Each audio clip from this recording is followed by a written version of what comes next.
मैं कार्यालय में बैठा हुआ अपना काम कर रहा था, तभी चपरासी अंदर आया।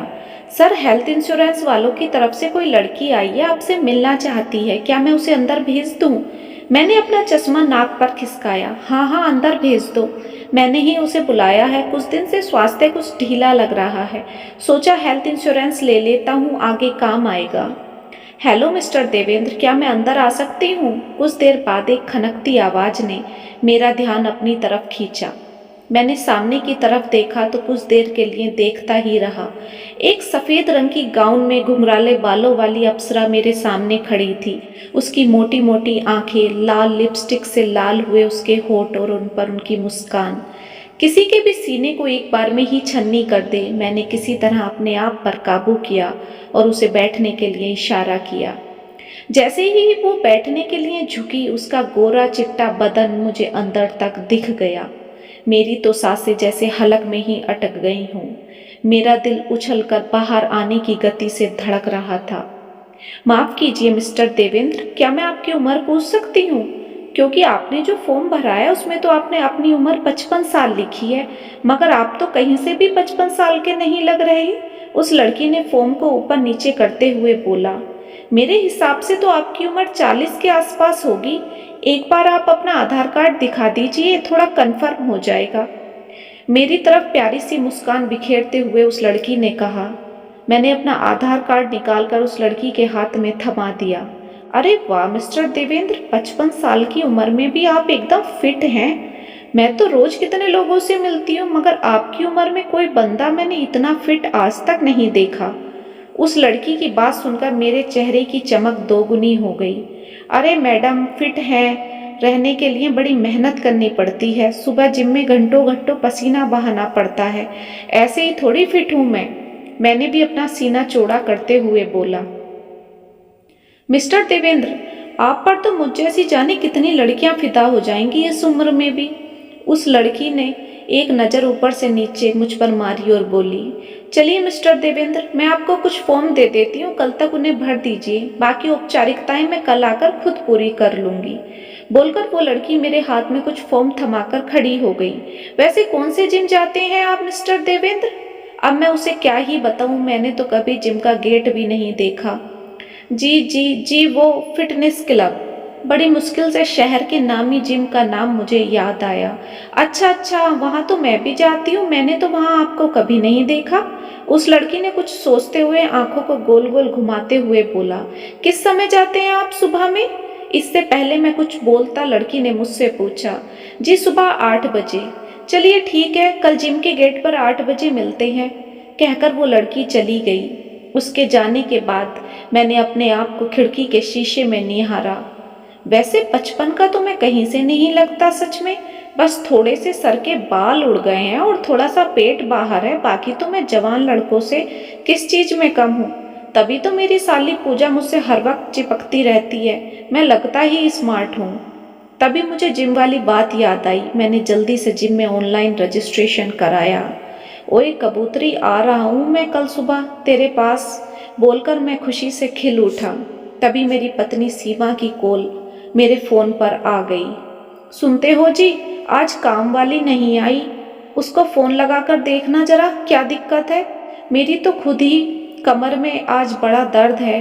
और हाँ, आते वक्त मेरे घुटनों का तेल ले आना, नहीं तो मुझे रात को नींद भी नहीं आएगी। हाँ हाँ ठीक है ठीक है। मैंने जल्दबाजी में फ़ोन काट दिया, मुझे इन बातों में कहाँ ही इंटरेस्ट आता। सीमा ने एक बार फिर कॉल किया। अजी सुनते हो, आपकी तबीयत कैसी है अब? मेरी तबीयत को क्या हुआ? मैंने बहुत सिकुड़ते हुए बोला। आप बोल तो रहे थे सुबह सीने में दर्द है आपके। ओहो जाने मन, मेरी टेंशन मत लो, मैं ठीक हूँ। बस तुम अपना ख्याल रखा करो। मैंने कुछ रोमांटिक होते हुए बोला। मेरी बात सुनकर सीमा खुश हो गई और मैं भी, क्योंकि अब जवानी वाली बातें करने में मजा आ रहा था। अगले दिन सुबह में ही जिम वियर पहनकर फिटनेस क्लब पहुंच गया। वो लड़की जिम के गेट पर ही खड़ी हुई मेरा इंतजार कर रही थी। उसे देखते ही मेरा चेहरा लाल हो गया। मिस्टर देवेंद्र, इन कपड़ों में तो आप बड़े स्मार्ट लग रहे हैं। धन्यवाद मैडम, मैंने भी किसी छोटे बच्चे की तरह इठलाते हुए बोल दिया, क्या मैडम मैडम लगा रखा है, मेरा नाम टीना है, आप मुझे टीना कहकर बुलाओगे तो मुझे अच्छा लगेगा। मैंने भी हल्के से आंखें टिमटिमा दी। जिम में जाते ही टीना ने अपना ट्रैक सूट उतार दिया। उसकी फिगर सच में कमाल की थी। वेट लिफ्टिंग करते हुए उसके उभार उसकी ब्रा से लगभग बाहर आ रहे थे। मैं हक्का बक्का होकर बस उसकी धड़कनों को ही देख रहा था। किसी रसमलाई से भी मुलायम उसकी धड़कनें बार बार ऊपर नीचे हो रही थी। क्या हुआ मिस्टर देवेंद्र, आज एक्सरसाइज नहीं करनी क्या? टीना ने मुस्कुराते हुए पूछा। कैसे कहूँ टीना से कि बिना एक्सरसाइज के ही मेरे पसीने छूट रहे हैं। हल्की फुल्की एक्सरसाइज करके मैं और टीना घर वापस आ गए। उस दिन मैं बहुत अच्छे से तैयार होकर ऑफिस गया क्योंकि टीना ऑफिस आने वाली थी। सारा दिन मैं बेसब्री से टीना का इंतजार करता रहा। शाम के 4 बजे टीना मेरे ऑफिस आई। क्या बात है मिस्टर देवेंद्र, आप तो दिन ब दिन गजब ढाते जा रहे हो। बड़ी प्यारी सी मुस्कान के साथ टीना ने मुझसे बोला।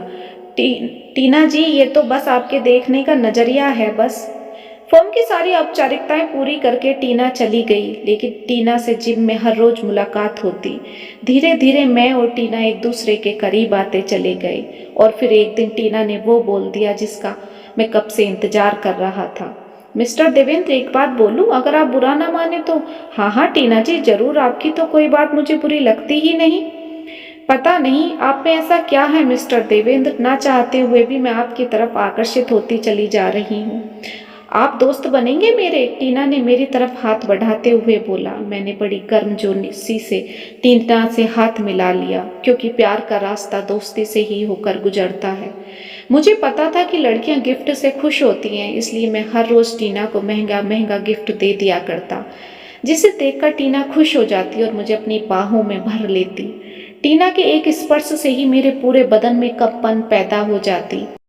एक रोज जिम से आते वक्त टीना ने गाड़ी रास्ते में ही रुकवा ली। क्या हुआ टीना, कुछ समस्या है क्या? मैंने टीना से पूछा।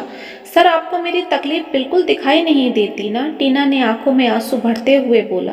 क्या हुआ टीना, मेरी वजह से तुम्हें कुछ दुख हुआ है क्या? मैंने हैरानी से पूछा। आपके सीने में दिल है भी या नहीं? मैं कब से इंतजार कर रही हूँ कि आप मुझसे अपने प्यार का इजहार करेंगे, लेकिन आप तो शायद पत्थर लिए घूम रहे हैं। किसी की तकलीफ आपको नजर ही नहीं आती।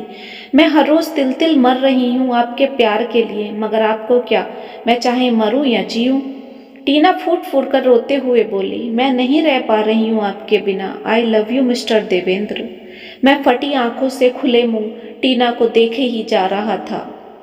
टीना, मैं खुद तुम्हारे प्यार में पागल हो रहा हूँ, मगर तुम्हारी और मेरी उम्र में इतना फर्क है, मुझे लगा मैं कुछ बोलूँगा तो तुम हमारी दोस्ती भी तोड़ दोगी, इसलिए मैं चुप था। मैंने धीरे से बोला। प्यार में उम्र, जाति, बिरादरी, अमीर गरीब देखा जाता है क्या मिस्टर देवेंद्र? प्यार तो बस प्यार होता है, कभी भी कहीं भी किसी से भी हो सकता है। टीना ने मेरे चेहरे को अपने हाथों में लेते हुए बोला। पहली बार मैं टीना के इतना करीब था कि मैं उसकी सांसें महसूस कर पा रहा था। उसके होठ और मेरे होठों के बीच एक उंगली का फासला था बस। टीना ने मेरे होठों को अपने होठों से चूम लिया। मेरे बुढ़ापे का शरीर मानो जवान हो गया हो। मैंने अपने हाथों से टीना को अपनी बाहों में भर लिया। अपने अंदर का सारा प्यार मैं उस पर उड़ेल देना चाहता था। जैसे ही मेरे हाथ उसकी बिरा के पास पहुंचे, उसने जोर से मेरा हाथ झटक दिया। मिस्टर देवेंद्र, मैं आपके साथ सोना नहीं, आपके साथ सारी जिंदगी के लिए रहना चाहती हूँ। मैं भी चाहती हूँ हमारा एक घर हो जहाँ हम दोनों एक साथ रहें, सुख दुख की बातें पति पत्नी की तरह करें। पर मैं तो अनाथ हूँ, मेरा तो खुद का कोई घर नहीं और आप अपने घर मुझे ले जा नहीं सकते, तो शायद यूं ही सारी जिंदगी गाड़ी में ही प्यार करना पड़ेगा। मेरी दिली ख्वाहिश थी कि हमारा एक घर हो जिसमें मैं और आप अपनी सुहागरात मनाएं। बोलकर टीना ने अपनी शर्ट उतारना शुरू कर दिया। टीना, जो तुम चाहती हो सब वही होगा। हमारी सुहागरात अब हमारे नए घर में ही बनेगी। जाओ, वादा रहा। टीना की खुशी के लिए मैंने उसे 1.5 करोड़ का फ्लैट गिफ्ट में दिया। टीना की खुशी का ठिकाना नहीं रहा। मिस्टर देवेंद्र, आप सच में मुझे बहुत प्यार करते हैं। मैं तो बस देखना चाहती थी, लेकिन आपने साबित कर दिया। बोलकर टीना मेरे गले लग गई। टीना के एक स्पर्श से मेरे रोम रोम में जोश पैदा हो जाता और मैं अपने आप को रोक नहीं पाता। इसलिए मैंने अपनी बाहों में टीना को जोर से जकड़ लिया और उसके गले पर चूमना शुरू कर दिया। ऐसी भी क्या जल्दी है डियर, शाम को आना, आपको आपकी दुल्हन तैयार मिलेगी। टीना ने आंखों में शरारत लिए बोला। मैं भी एक रिमोट कंट्रोल गुड़िया की तरह टीना के इशारों पर चले जा रहा था। शाम को ताकत की गोलियां खाकर मैं पहुंच गया टीना के फ्लैट में, लेकिन जैसे ही मैंने फ्लैट का दरवाज़ा खटखटाया, अंदर से एक लड़के ने दरवाज़ा खोला। जी बताइए, किससे मिलना है? अरे उल्टा मुझे आपसे पूछना चाहिए, आप कौन है? ये मेरा फ्लैट है, टीना कहाँ है? मैंने उस लड़के से बोला। टीना यहाँ है। अंदर से टीना बाहर आई। टीना ये कौन है? इनसे कभी परिचय नहीं कराया तुमने मेरा? मैंने उस लड़के की तरफ देखते हुए टीना से पूछा। नहीं कराया तो आज करा देती हूँ मिस्टर देवेंद्र। ये सुमित है, मेरे पति। पति? ये क्या कह रही हो टीना तुम? क्या हुआ मिस्टर देवेंद्र? झटका अंदर तक लगा होगा। साले बुढ़े टकले, तुझे कैसे लगा एक 25 साल की लड़की 55 साल के आदमी पर मर जाएगी? कभी शीशा देखा है तूने? कटहल से भी गंदी शकल है तेरी। 4 सीढ़ियां चढ़ने में तू भैंसे की तरह हाँफता है, लेकिन इस उम्र में भी तुझे बिस्तर गर्म चाहिए।